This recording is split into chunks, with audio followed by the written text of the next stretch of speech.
રાજકોટના જસદણના ડોડિયાળા ગામે નદી પર પુલ બનાવવા પાછળ લાખોનો ખર્ચ તો કરાયો, પરંતુ 3 વર્ષ બાદ જ કામગીરી હજુ પણ 80% બાકી હોવાથી ગ્રામજનો અને ખાસ કરીને ખેડૂતોની પરિસ્થિતિ જેસે થે તેવી જ છે।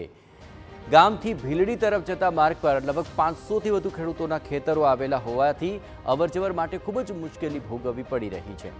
3 વર્ષ પહેલા 17 લાખના ખર્ચે નદી પર કોન્ટ્રાક્ટર દ્વારા કામગીરી ચાલુ કરાઈ હતી, પરંતુ કામગીરી ગોકળગાય ગતિએ ચાલતા હવે લોકો ત્રાહિમામ થઈ ચૂક્યા છે।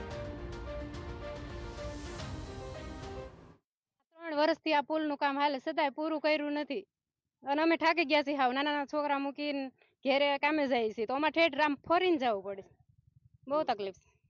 કેટલા સમયથી આ પુલ બન્યો નથી અને આ કેવી મુશ્કેલી થાય છે વાહન અંકાવવા માટે, આવવા જવા માટે? એટલે વાહન તો જો હાલતા જ નથી, અમારે ફરીને જ જવું પડે સામોલી બાજુ, અને ઈ રસ્તો એટલો ખરાબ છે કે અમારે ત્યાં અધવિસે ઉતરી જવું પડે ને હાલીને અમે ઠેઠ ક્યારે પૂગી કામે।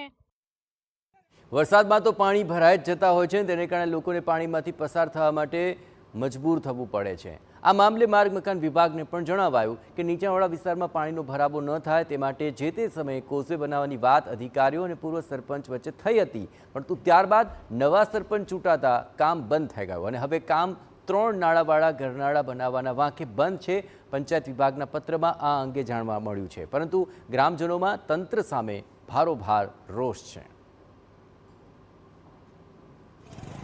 કહેવાનું તો હવે આ કાં તો પુલ ના હરિયા ખોડી ગયા છે એ કાઢી લે અને હતું નહીં અમને ધાબી કરી દે અને કા 3 નાલા વાળો અમને પુલ કરી દે, એ અમારી માંગણી છે। અત્યારે શું કહેશો, આટલો 3 વર્ષ થઈ ગયા, આપની માંગણી છે કેવી વાડીએ જવા માટે? કેવી વાડીએ જવા માટે તો અત્યારે ખેડૂત અહીંથી પાણીમાંથી નદીમાંથી અત્યારે ચાલીને જાય છે, પરિસ્થિતિ બહુ ભયંકર છે અત્યારે। પણ અહીંથી કા અત્યારે અમને પુલ બનાવી દે અને કા હતું નહીં રસ્તો કરી દે, અમને ધાબીક બનાવી દે।